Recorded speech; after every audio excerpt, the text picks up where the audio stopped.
Good morning, it's Michelle coming to you with some kitchen inspiration. I'm making pork and sauerkraut, and it is an item that needs to be made first thing in the morning. So I have my Rockcrock Dutch oven in the slow cooker stand here, which is what I'm going to use to make it. And one of the things I love about the Rockcrock is that it's a standalone pot, right? So I can use it on the stove top. I can, boil water in it, make pasta sauce, whatever. I can use it inside the oven. I can use it under the broiler. I can use it outside on the barbecue grill. And I can use it in the slow cooker stand. Plus, it goes in the microwave and in the refrigerator. I mean, you could even take this to Boy Scout camp and put it over the, cook fire.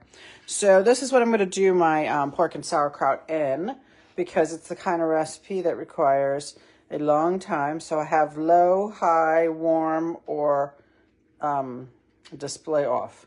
So I'm just going to hit low for 8 hours.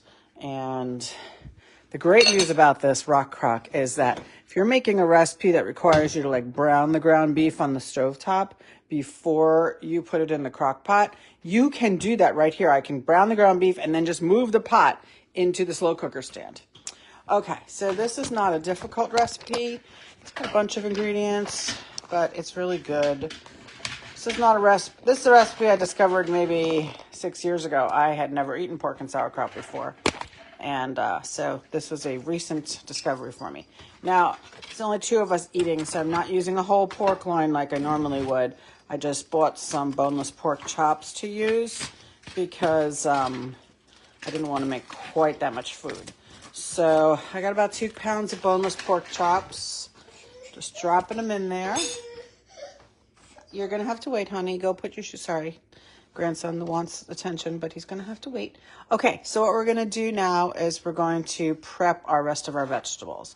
So I've got an onion, and we're going to use the twist and chop. I love my twist and chop. This blade works its way up and down in here while it's chopping, so it's absolutely amazing. So we're going to put the onion in there. And actually, we're going to put more than the onion in, but I'm going to just drop the onion in for now.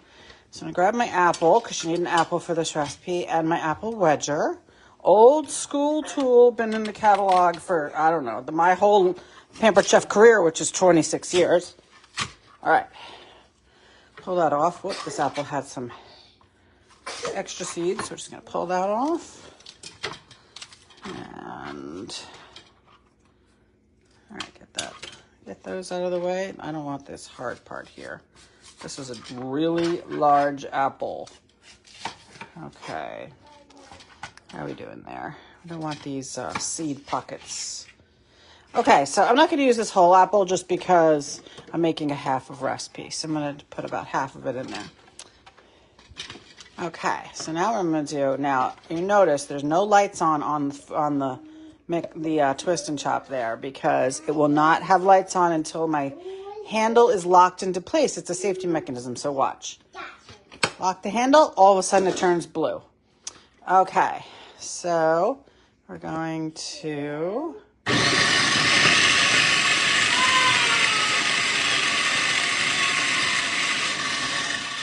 give that about a 5-second whirl and open it up. Whoops, sorry, dropped the phone. There we go. All right, so a couple big pieces in here. We'll take that one out. I didn't want it completely and thoroughly chopped. I want it partially chopped because you're supposed to kind of see the food, but you can see. So I partially chopped it, and I got it mostly chopped up. I got a couple of bigger pieces, which is good. Okay, so I'm going to drop these into the pan into the Rockcrock on top of the pork.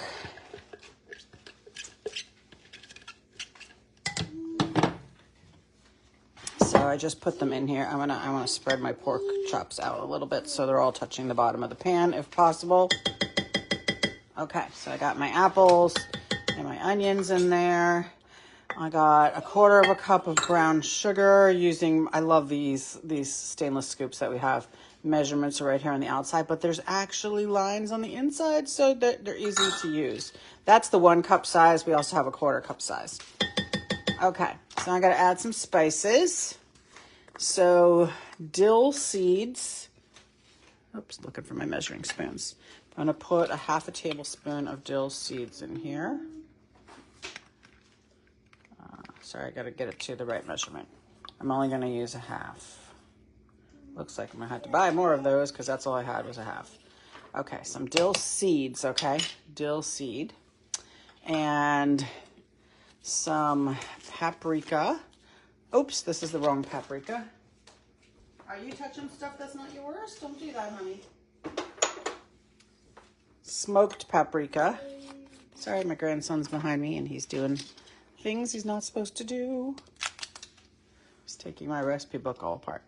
Okay, so smoked paprika, I want 1/4 teaspoon.